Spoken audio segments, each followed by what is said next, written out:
Hello and welcome to the Leverage Podcast. I'm your host, Paul Richard, and we are privileged to have Michele Rickman from Michele Rickman Coaching with us today. Michele, welcome to the podcast. It's awesome to see you. We get a chance to meet together fairly regularly at networking meetings. And so I'm super excited to hear more about your business and how you got into this business. Why don't you start there? Give us a little bit of background about you and how you got this business started.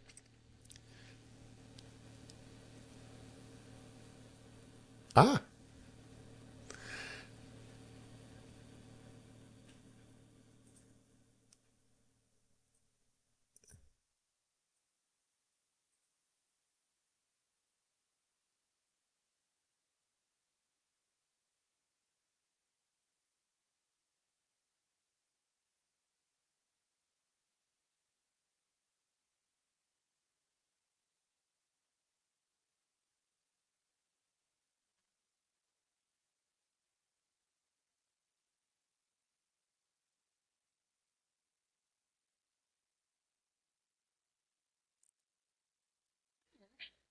He was just so darn cute. I wanted to spend more time with him. So I started looking for things to do where I could work from home. So I told my husband, we need to figure out how I can work from home, what I need to do. And that was only going to be a temporary situation in my mind. I would go back to teaching high school. But I really stumbled into the world of direct sales, actually. And I started out with party light, candles, and gifts. And I thought that was going to be a temporary thing, just to make a little extra money while I was home with the baby till he went to school. And I ended up loving it. I absolutely loved building a team. I loved customer service.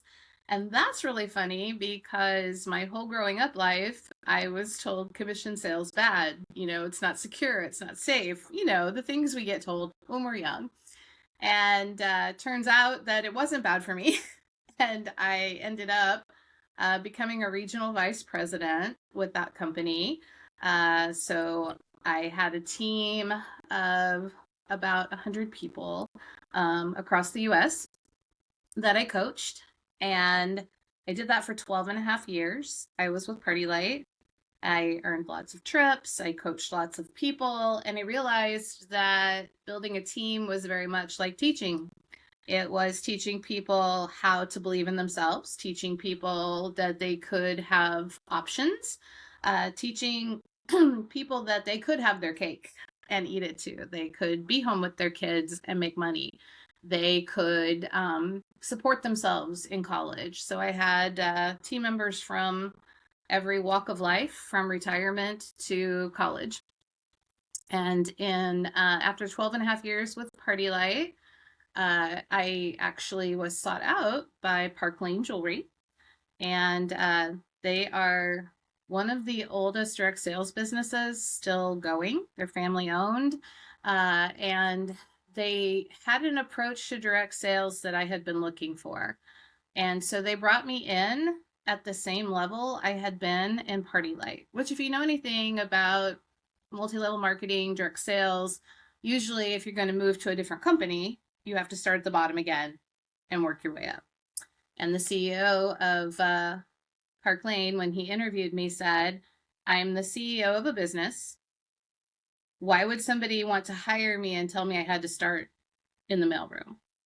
He said, we want you for your experience, your expertise, your value, and we already know you can build a team. So we're going to pay you what you're worth to come work with us. So I did that. So I was a senior division manager with them. And at that point, that's really my coaching business story starts. I was out networking just independently. I never thought I needed to be a part of a networking group. I didn't really understand what that was. But my dear friend Kat Williams, who you also know, uh, had been asking me to come visit her networking group.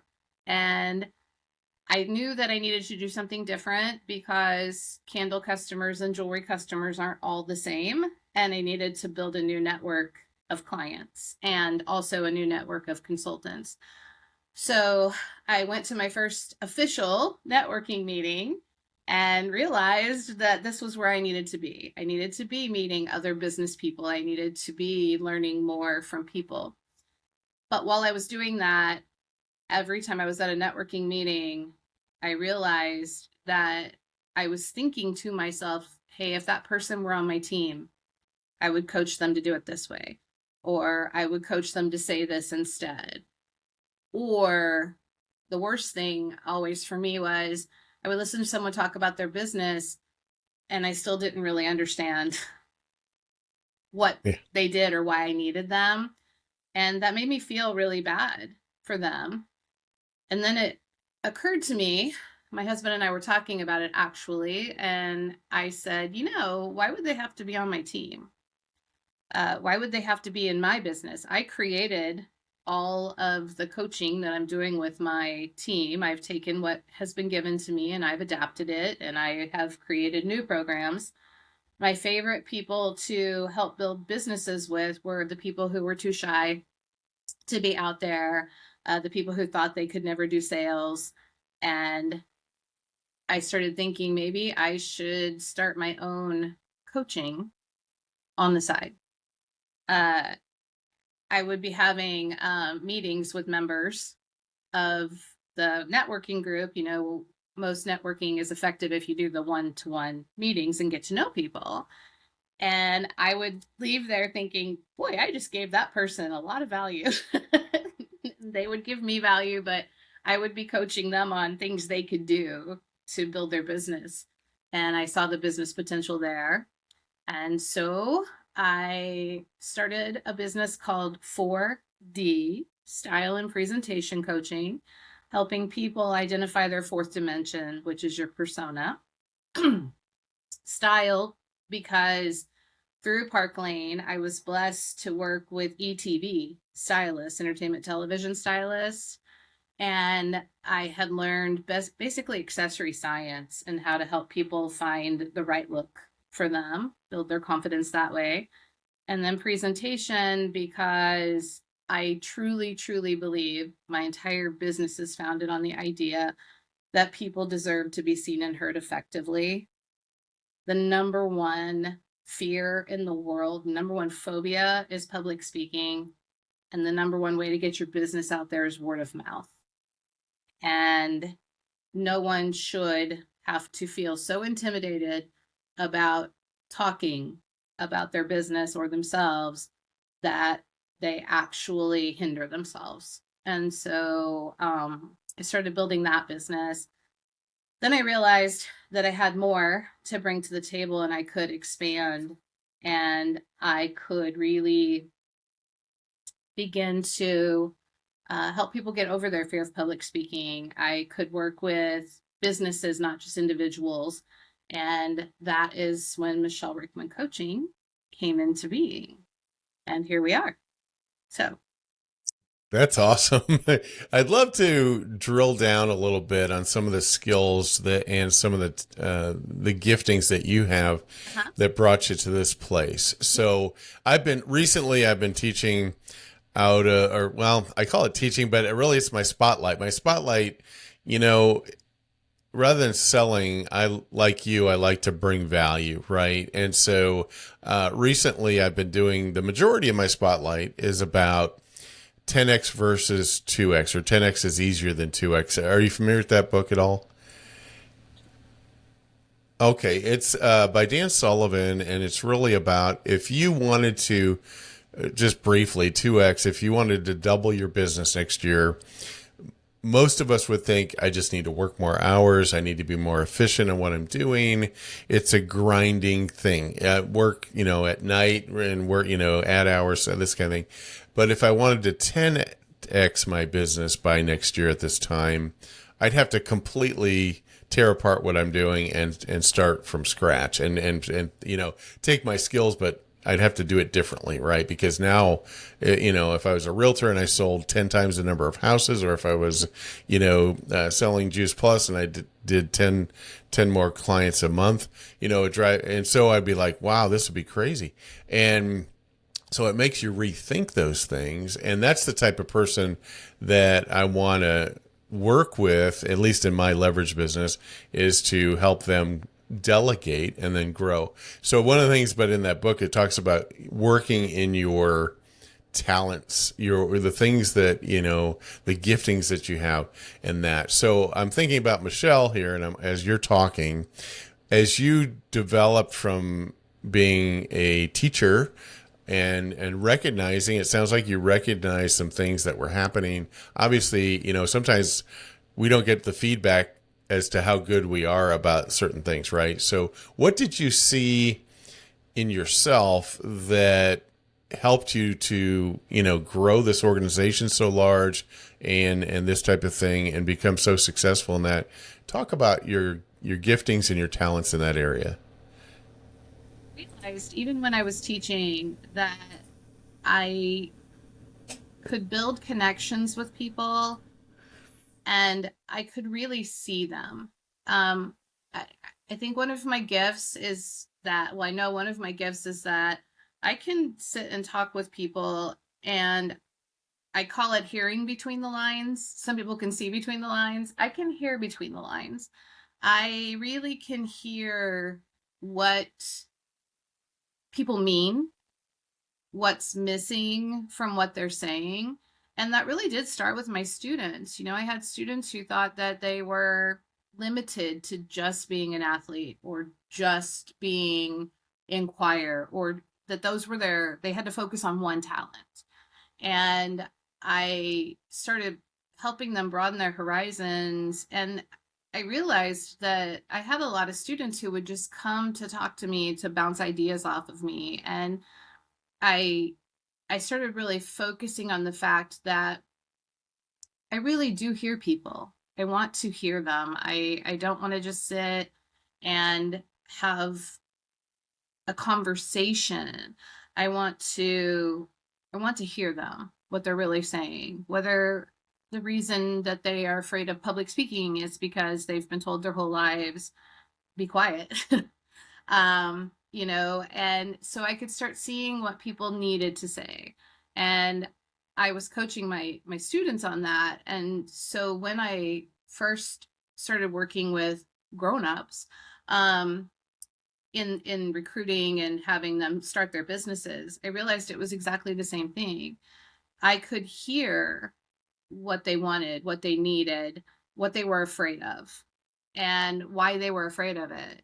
And so I was able to help them work around that. And I think one of the most important skills we can develop is the ability to make people feel seen and heard. And I think in our society, uh, that is a big issue, is people don't feel seen and they don't feel heard. And part of the reason is because they don't know how. They don't know how to effectively debate something. They don't know how to effectively speak out or tell somebody their business. And so I think that is the gift that I really honed in on. And then I used my skills of creating uh, lesson plans and structure, and took those abilities and skills and put those into a way that I could help other people.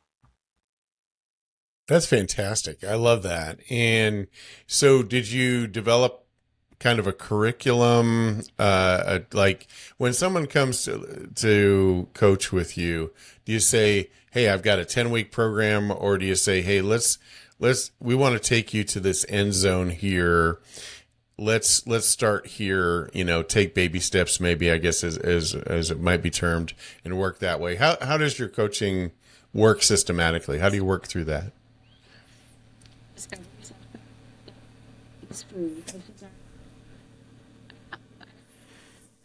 Questions that I ask people, and then I just let them talk. And I quickly discover what they need help with. And I do have curriculum that I have created, but I've intentionally made that curriculum adjustable because not everybody is the same. And so if I'm working with an individual, I have all of that curriculum in mind, and I can take it and personalize a plan for them.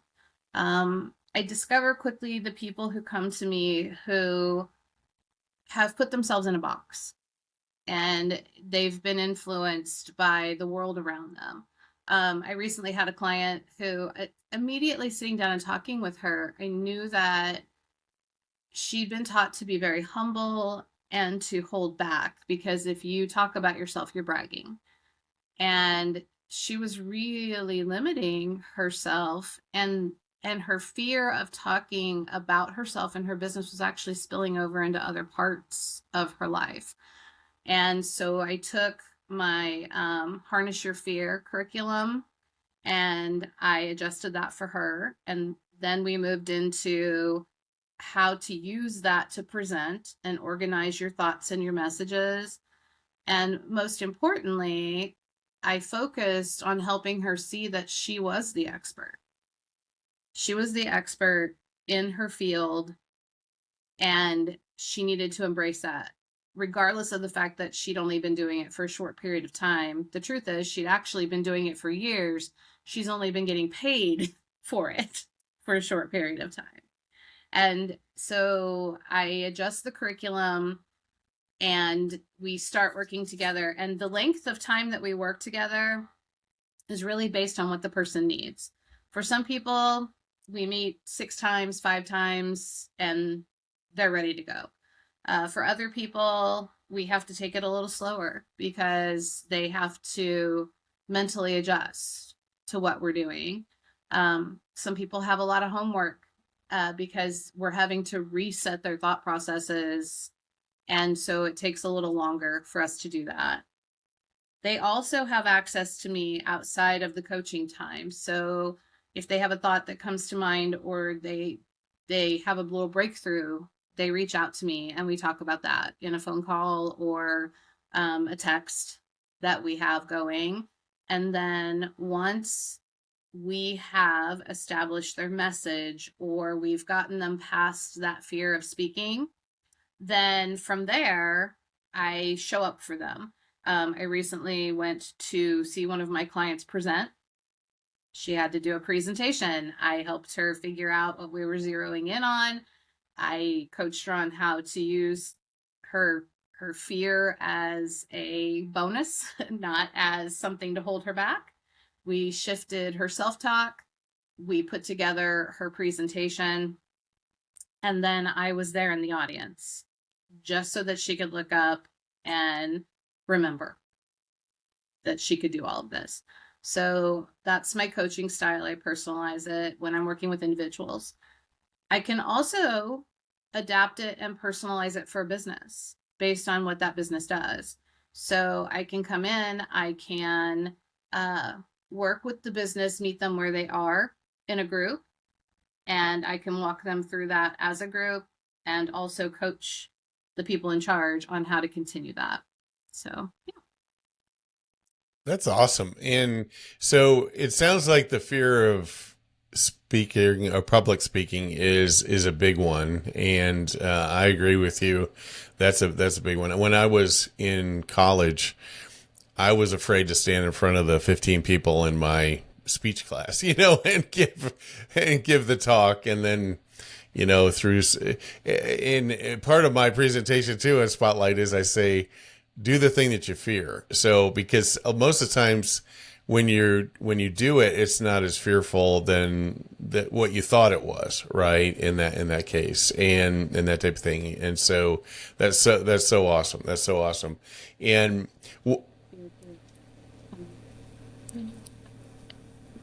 Of the population actually have a phobia of public speaking. It's an actual treated phobia that they have to get professional help for. 75% of the population have it holds them back. So, and 90% of the population would rather do anything else than speak in front of a room full of yeah, people. yeah. So I work with that and help people understand the physical, mental, and emotional effects that fear has, and we reset that.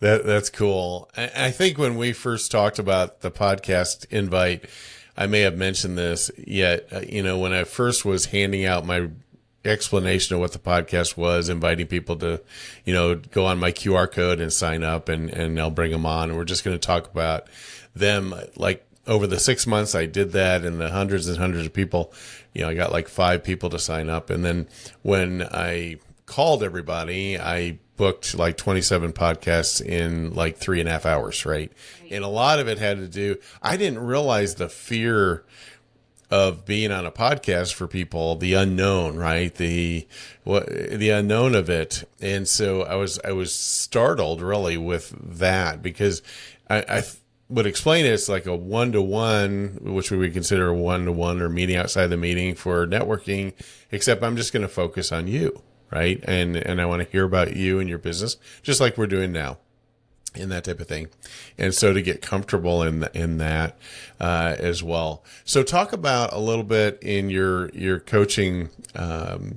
You mentioned one success story. Are there some other success stories you could share with us that you've brought people through?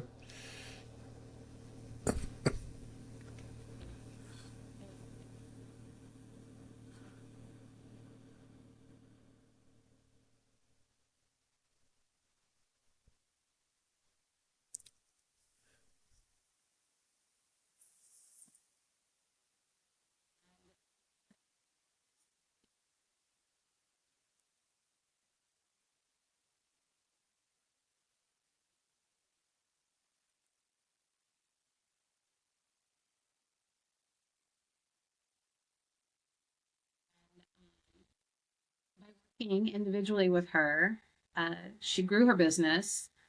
She became very successful. She moved up in the company and ended up speaking at a national conference in front of 5,000 people, and Oh, sharing wow. her story from the stage. So she went from really reserved, afraid to speak up in a room full of people, or even a small room full of people, to sharing her story with 5,000 people and inspiring them. So that's another one. Um, a recent success story I have, I know you and I talked about this, a new project I've been working on and curriculum I've been creating is a program called Decoded, that is how to turn generational miscommunication into business advantage. And I've had some really big success stories with that. Uh, I I know that generational miscommunication is a big problem right now, um, because we have 5 generations in the workplace and 6 in the consumer base, and it's the first time in history that that has happened because people are retiring much later, and so we're overlapping. We have people from the silent generation that are still in business, running their businesses. So that means they're in their late 70s, early 80s, all the Yeah. way to we have Gen Z working, and Gen Z goes all the way to 14-year-olds, 15-year-olds. So imagine having silent generation, baby boomer, Gen X, and then we have millennials and Gen Z. So 80-year-olds working with 16-year-olds and trying to communicate. So I saw a problem happening there because of my kids. So I created Decoded, and one of my favorite success stories when we launched that doing seminars. So I say we because my son does that with me. He has a master's degree in history. My son Kyle, and so we came together. I wanted to know the historical reasons for what was happening in communication, and I wanted to have a basis of the real story about generations. We all knock the generations before us and after us because it's just what we do. And we talk about the negativity, and we talk about, um, you know, uh, it's memes, it's everywhere. Oh, boomer, things like that. Yeah. And so I wanted to really understand why the generations, what influences them, how they have dealt with their lives to come to a place what and the way they communicate. So we did a lot of research and we created that and we created Decoded. And the first seminar that we did, we had a millennial come to the meeting, and she said to the seminar, and she said, I'm just here to support you because I want to hear what you have to say. I think I'm a really good communicator. So, which that's true of millennials. They are usually pretty good communicators. Uh, at the end of the meeting, the seminar, she said, I had no idea. I have learned so much. Um, and she said, I can't wait to apply this. I can't wait to take it and do it. She called me a week later and said, I just want you to know, using the information that you gave us, I closed 2 deals that would have taken me months to close prior to this, because it would have been a back and forth, and I wouldn't have understood what they needed, and it would have taken multiple times for me to break it down. And she said, just using the information that you gave, I was able to answer questions and give them the information they needed in the very first meeting and close the deal. So that was huge. I loved that. Just knowing that people just need the tools and we don't focus on that enough. We don't. And so I'm a baby boomer and I'm married to a millennial. And so it's Haha. I like there's it.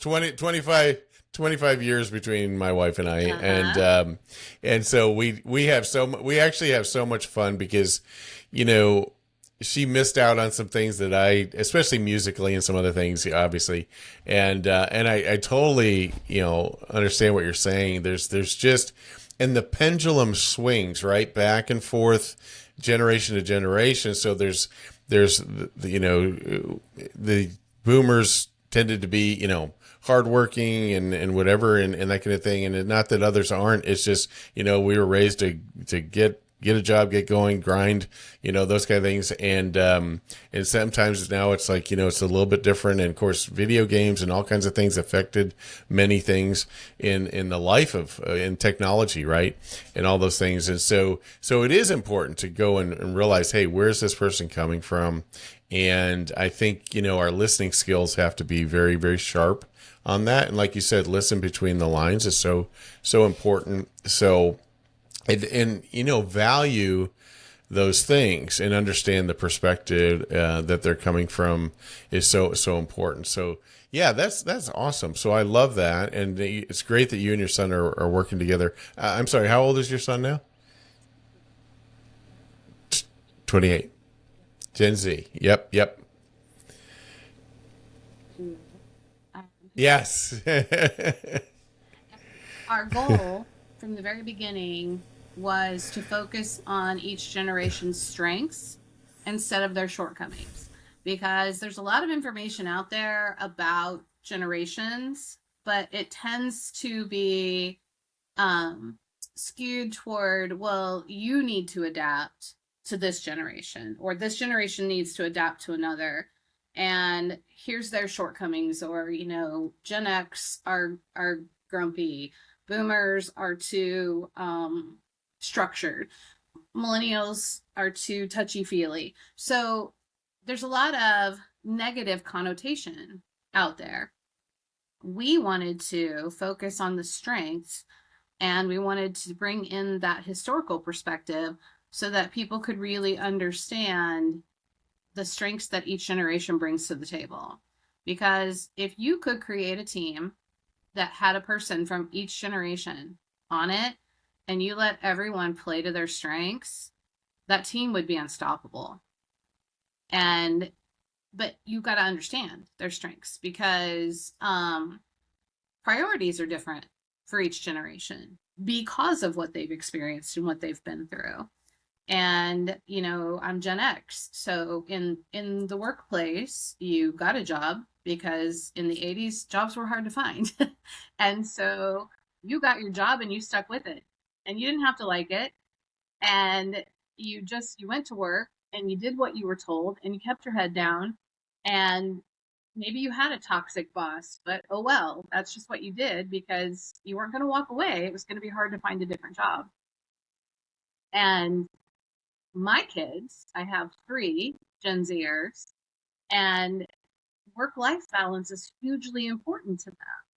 And they aren't going to work for someone who isn't going to treat them reasonably. And that's not a bad trait. That's actually a good thing. It means they respect themselves and they want to contribute, but they also want to be seen for contributing. And so their priorities are very different. And it all started me working on this all started after COVID. I had 3 Gen Zers and their friends who were trying to find jobs. And I could see people posting everywhere, no one wants to work. And then on the other side, my kids were coming home saying nobody's hiring. And both of those things couldn't be true. Right, right. There are a lot of Yeah. things that can be true at the same time, but those are not 2 things that can be true at They're the same mutually exclusive, aren't they? Yeah. time. Yeah. And I told my son, we actually had a little bit of an argument because I said, well, stop applying online. You need to go into these places. You need to walk in and fill out an application. Or if you filled out an application online, you need to go in and show them that you want the job. And he just looked at me one day and said, go in where, Mom? If I go in, they're going to send me over to a computer. And I'm going Yes, to have to yes. sit down and do the same thing I can do from home. Nobody's going to talk to me. Um, so he challenged me and said, you do it. You have all of this experience and criteria. He said, if you can figure it out, I'll go in. And I could not because there was nowhere to go in. There was no one to reach out to. There was nobody to call. And so here I'd been giving this parent advice that was outdated and wasn't going to help. So that's when I saw that there was a big discrepancy. And I saw these young people who were great workers being so frustrated in their jobs and feeling very disrespected uh, and being challenged on their work ethic when I personally knew these people and knew that was not the case. And I realized there's just a very big misunderstanding happening here. And I could see it from all directions of it. So when I started this, it actually really helped my husband and I communicate with our kids better because instead of telling them how they should see things, I started asking them why they see things the way they do, with the ability for me to explain why I saw it the way I did. And then we could find a solution to things instead of just disagreeing or telling them that they were wrong, which is what we all tend to do in different generations.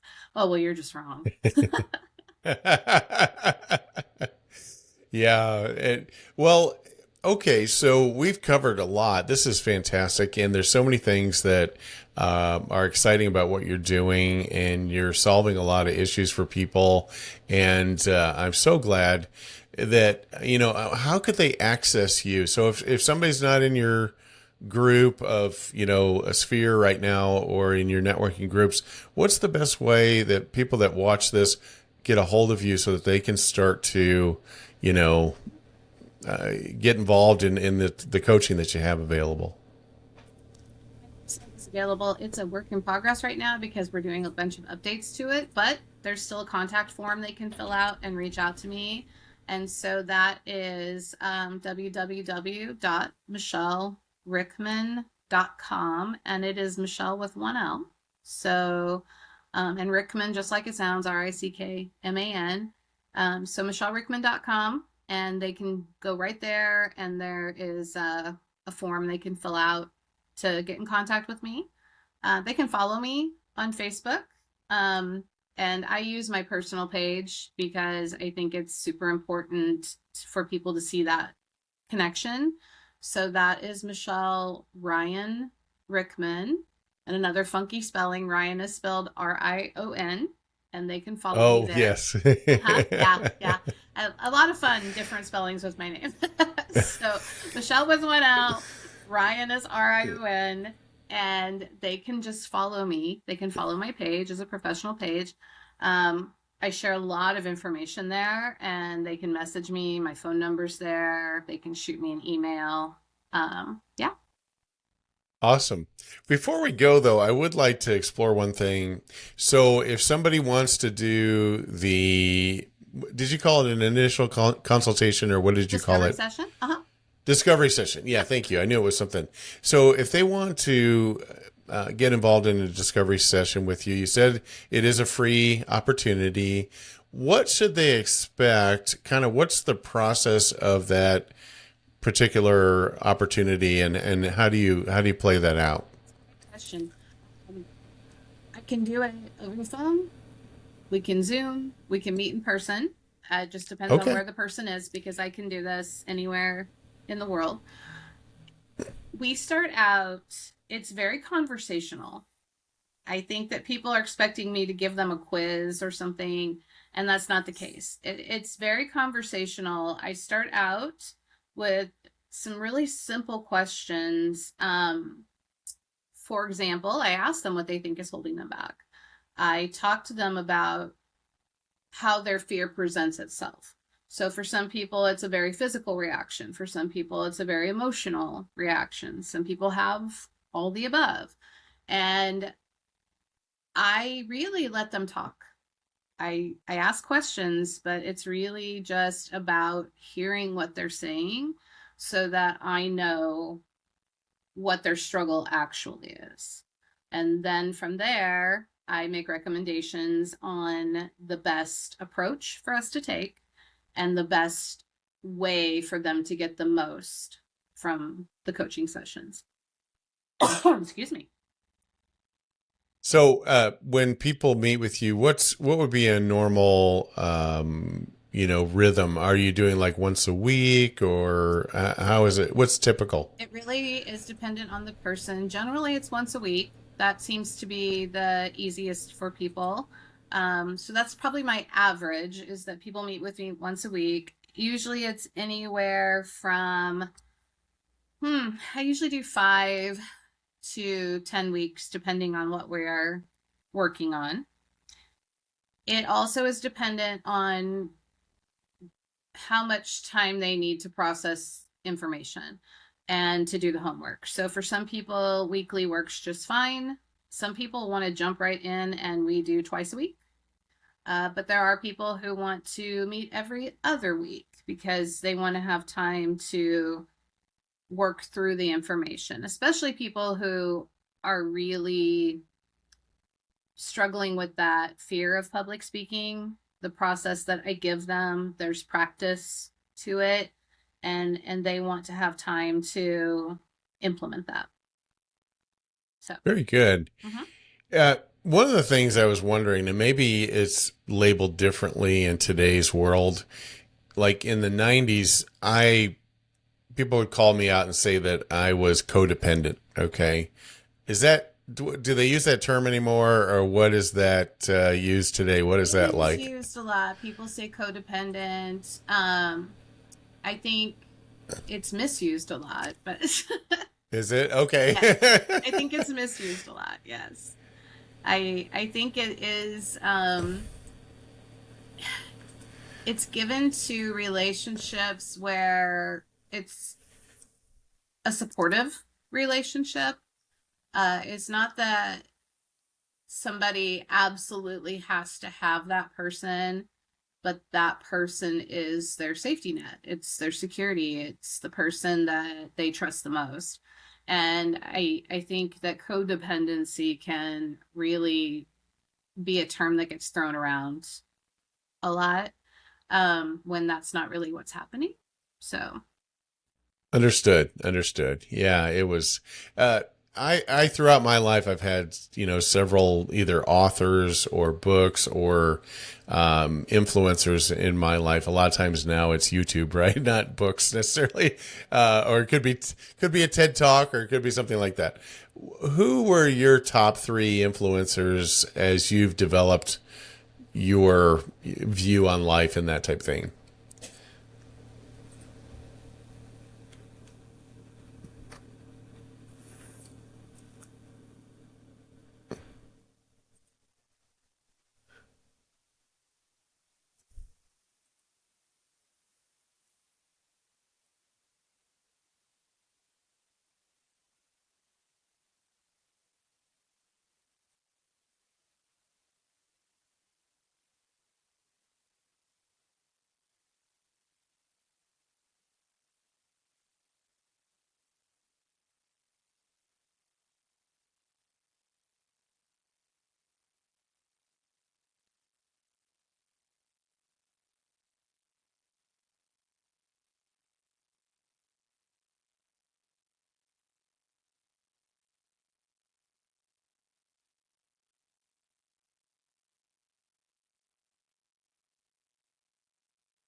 Tell me what that is. I might know, but It what is is the it? success of the Seattle fish market, how they took that from a dying business and turned it into a tourist attraction. Oh, Ken Blanchard. That's Ken Blanchard. Yeah. And Yes. uh, the biggest part of it is making people feel seen and heard and have fun. And I think that's something that's truly missing in our society.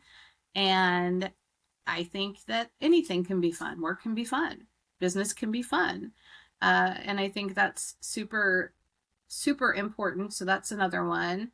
Um, and then, really, my own personal inspiration. I have several, but uh, my college theater director, um, Dr. Richard Renee, was a huge influence in my world as far as seeing people, um, helping people climb out of their shell. He took a very big different approach to casting people in theater and giving opportunities, and I watched him do that and build people up, and I wanted to do that for people as well.